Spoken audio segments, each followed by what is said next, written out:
وَلَقَدْ يَسَّرْنَا الْقُرْآنَ لِلذِّكْرِ فَهَلْ مِن مُّدَّكِرٍ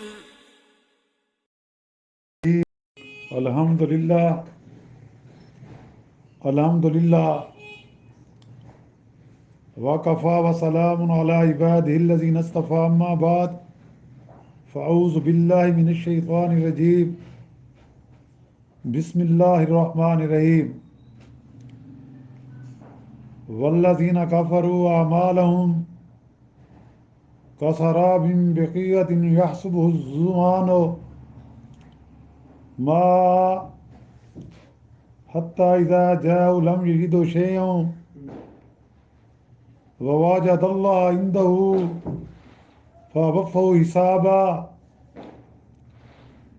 واللہ سریع الحساب۔ اور وہ لوگ جو کافر ہیں ان کے اعمال ایسے ہیں جیسے ایک سراب ہو، یعنی چٹی المیدان میں چمکتا ہوا ریت کہ پیاسا آدمی اس کو پانی خیال کرتا ہے، یہاں تک کہ جب اس کے پاس آیا تو اس کو کچھ بھی نہ پایا اور قضاء الہی کو پایا۔ اللہ تعالیٰ نے اس کی عمر کا حساب اس کو برابر چکا دیا، اور اللہ تعالیٰ دم بھر میں یعنی فوراً فیصلہ کر دیتے ہیں۔ او کو ظلمات فی بار لجوئیں یخشا موج من فوقی حساب ظلمات بعضها فوق بعض اذا اخرج یدہ لم یکد یراہا ومن لم یجعل اللہ نورا فما لہ من نور۔ یا وہ ایسے ہیں جیسے گہرے سمندر میں اندرونی اندھیرے کہ اس کو ایک بڑی لہر نے ڈھانک لیا ہو، اور اس کے اوپر دوسری لہر، اس کے اوپر بادل، اوپر تلے بہت سے اندھیرے ہی اندھیرے ہیں کہ اگر اپنا ہاتھ نکالے اور دیکھنا چاہے تو دیکھنے کا احتمال بھی نہیں، اور جس کو اللہ ہی نور ہدایت نہ دے اس کو کہیں سے بھی نور نہیں میسر ہو سکتا۔ سبحان ربک رب العزت عما یصفون وسلام علی المرسلین والحمد للہ رب العالمین۔ اللہم صلی علی سیدنا محمد وعلی آلہ وصحابہ وسلم۔ پارہ 18واں سورۃ النور کی 2 آیات مبارکہ، آیات نمبر 39 اور 40 کی تلاوت کی گئی اور اس کا ساتھ ترجمہ کیا گیا ہے۔ جیسا کہ گزشتہ آیات میں نور ہدایت اور اہل ہدایت کا بیان ہوا تھا اور بتلایا گیا تھا کہ اللہ تعالیٰ کے نور ہدایت کے ظہور کے مقامات مسجدیں ہیں، جہاں اہل ہدایت اور اللہ کے عبادت گزار بندے دن اور رات کے اوقات میں حاضر ہو کر اس کا نام لیتے ہیں۔ یعنی جو لوگ 5 وقت نمازیں باجماعت پڑھتے ہیں، مسجدوں کی خدمت کرتے ہیں، مسجدوں کی صفائی کرتے ہیں، مسجدیں بناتے ہیں، ان کا خیال کرتے ہیں، ان کی دیکھ بھال کرتے ہیں، اور وہ دنیا کے دھندوں میں پھنس کر اللہ عز و جل کو نہیں بھولتے، تجارت ان کو نماز سے نہیں روکتی، اللہ کی یاد سے نہیں روکتی، ان کے کام کاج محنت مزدوری وہ جہاں بھی ہوتے ہیں ان کا تعلق اللہ سے مضبوط ہوتا ہے، اور جو ہی نماز کا وقت ہوتا ہے وہ نمازیں مسجدوں میں آ کر بجماعت پڑھتے ہیں۔ اس کے تمام احکام بجا لاتے ہیں، اور پھر بھی روز جزا سے ڈرتے رہتے ہیں کہ ہمارا اللہ ہم سے راضی ہو جائے۔ پھر ان اہل ہدایت کا انجام بتلایا گیا کہ اللہ تعالیٰ کو ان کو قیامت کے روز ان کے اعمال کی بہت اچھی جزا دیں گے، اور اس کے علاوہ اپنے فضل سے اور بہت کچھ عطا فرمائیں گے۔ یا اللہ ہم سب مسلمانوں کو انہی لوگوں میں کر دے۔ اب ان اہل ہدایت کے مقابلہ میں ان آیات میں اہل ضلالت کا ذکر فرمایا گیا۔ ہدایت کے مقابلے میں ان لوگوں کا جو ہدایت سے بھٹکے ہوئے ہیں، جو نور ہدایت سے دور ہیں، ان کا انجام بتلایا گیا کہ یعنی کفار، اللہ کے منکر، آخرت پر یقین نہ رکھنے والے، اہل ضلالت۔ اور پھر ان کی بھی یہ اہل ضلالت بھی دو قسم کے ہیں، اس لیے یہاں دو مثالیں بیان فرمائی گئی ہیں۔ کفار کے ایک قسم تو یہود و نصارہ اور منافقین کی ہے۔ یہ گروہ برائے نام خدا اور روز قیامت کے قائل ہیں، عذاب و ثواب کو مانتے ہیں، اور اسی بنا پر بظاہر عبادت مذہبی اور کار خیر میں بھی کرنے کے مدعی ہیں، مگر ان کا ایمان بے حقیقت ہے، کیونکہ ان کی توحید خالص نہیں، کہ یہ اللہ کے ساتھ شرک کرتے ہیں۔ کافر مشرک وہ بھی اللہ کے ساتھ شرک کرتے ہیں کہ انہوں نے اللہ کے ساتھ دوسری چیزوں کو، جیسے کفار مکہ لات منات عزا حبل اور اس طرح بہت سے بت تھے، حتیٰ کہ انہوں نے خانہ کعبہ میں بھی اور اس کے ارد گرد 360 کے قریب بت رکھے ہوئے تھے، ان پر چڑھاوے چڑھاتے تھے۔ اس طرح یہود یہ حضرت عزیر علیہ السلام کو اللہ کا بیٹا کہتے ہیں، نصارہ یہ حضرت عیسیٰ علیہ السلام کو اللہ کا بیٹا اور اس کی ماں یا جبرائیل علیہ السلام کو اس کی روح یا مریم کو بیٹی کہتے ہیں، اور اس کو بھی خدائی درجہ دیتے ہیں، یعنی باپ خدا اللہ، بیٹا خدا یعنی عیسیٰ علیہ السلام، اور اس طرح روح القدس خدا یہ جبرائیل علیہ السلام، یا پھر ان میں ایک فرقہ ہے وہ کہتے ہیں مریم خدا، یعنی وہ خدا کی ایک قسم کی توبہ نعوذ باللہ بیوی قرار دیتے ہیں۔ اس لیے ان کے اعمال آخرت میں ان کو فائدہ نہیں دیں گے۔ پہلی مثال تو یہاں آیت میں اس قسم کے کفار کی دی گئی ہے، اور دوسری کفار کی وہ قسم ہے جو بت پرست ہیں، جیسے ہندو لوگ ہیں، ان میں بڑھتے بڑھتے کروڑوں تک خدا پہنچ جاتے ہیں، یعنی کہ ہندو دھرم میں جس چیز سے آپ کو فائدہ ہوتا ہے اس کو بھی معبود بنا لیا جاتا ہے، جس چیز سے نقصان کا ڈر ہوتا ہے اس کو بھی معبود بنا لیا جاتا ہے، اور اس وجہ سے اس کی عبادت کی جاتی ہے کہ یہ کہیں ہم سے ناراض ہو کر اپنی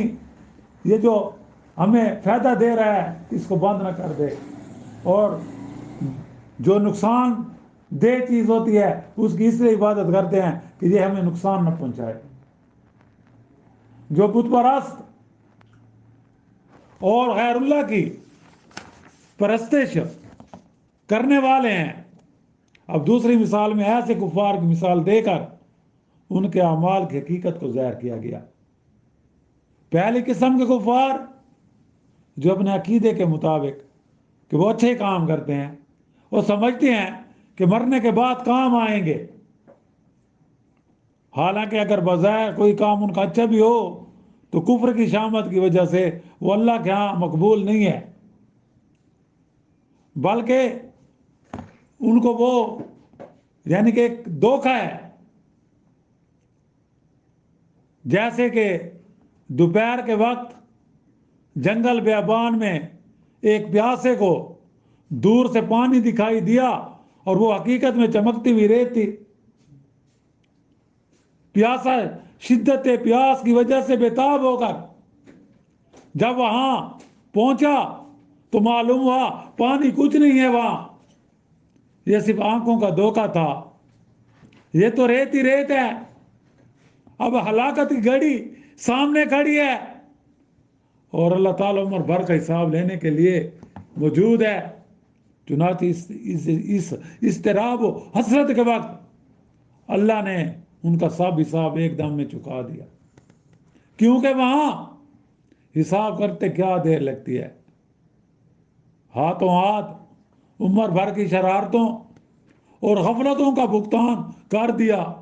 تو حاصل اس مثال کا یہ ہوا، جیسے یہ پیاسا ریت کو زہری چمک سے پانی سمجھا، اس طرح یہ کافر اپنے اعمال کو زہری صورت سے مقبول اور آخرت میں نفع بخش سمجھتے ہیں۔ جیسا کہ وہ ریت پانی نہیں، آنکھوں کا دھوکہ ہے، اس طرح ان کے اعمال نافع نہیں، جیسے وہاں جا کر اس پیاسے کو حقیقت معلوم ہوئی۔ اس طرح کافر کو آخرت میں پہنچ کر حقیقت معلوم ہوگی کہ جس طرح یہ پیاسا اپنی امید کے غلط ہونے میں ناکام و نامراد ہو کر مر گیا، اس طرح یہ کافر بھی اپنی توقع کے غلط ہونے سے ناکام اور نامراد ہوگا اور ہلاکت ابدی یعنی عذاب جہنم میں مبتلا ہوگا۔ ایک قسم کی مثال تو یہ ہوئی، آگے دوسری قسم کے کفار کے اعمال کی مثال ہے، جو سر سے پاؤں تک دنیا کے مزوں میں غرق ہے، جول و کفر، ظلم و احسان کی اندھیریوں میں پڑے ہوئے غوطے کھا رہے ہیں، جیسا کہ گہرا سمندر کہ جس میں ایک پانی کی گہرائی کا اندھیرا ہو، پھر موجوں کے طوفان کا اندھیرا ہو، جو ایک پر ایک چڑھی چلی آتی ہے، پھر اس کے اوپر گھٹا بادل کا اندھیرا، پھر رات کا وقت غرض اندھیرے پر اندھیرا ہر طرف سے چھایا ہوا ہو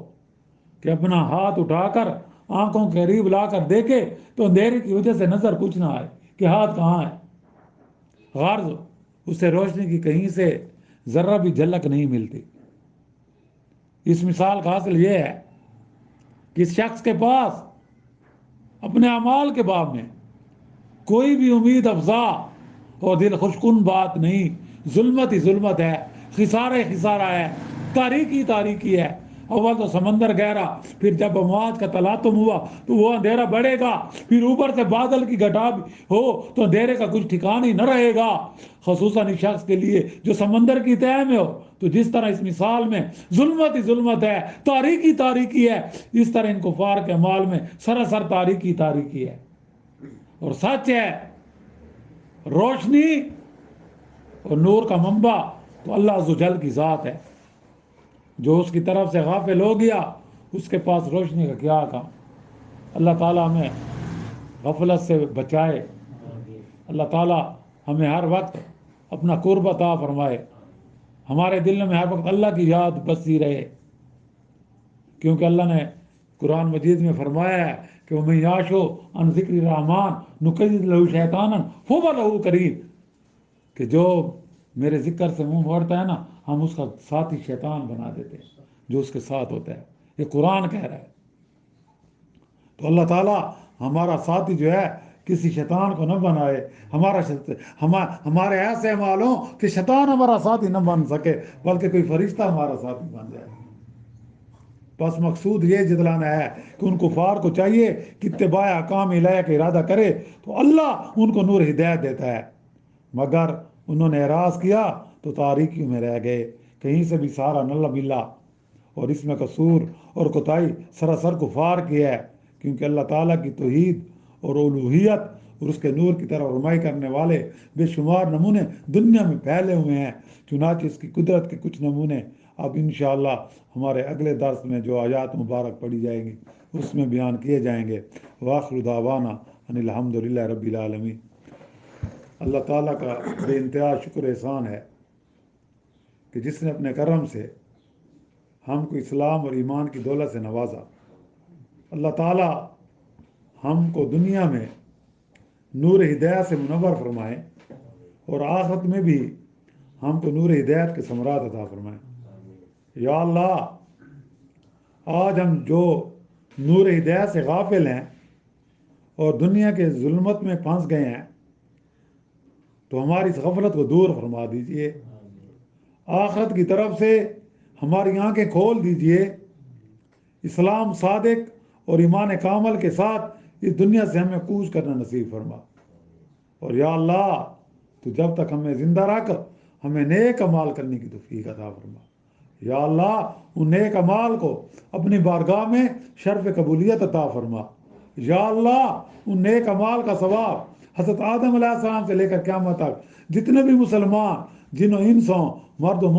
مرد عورتیں ہوں، سب کو عطا فرما۔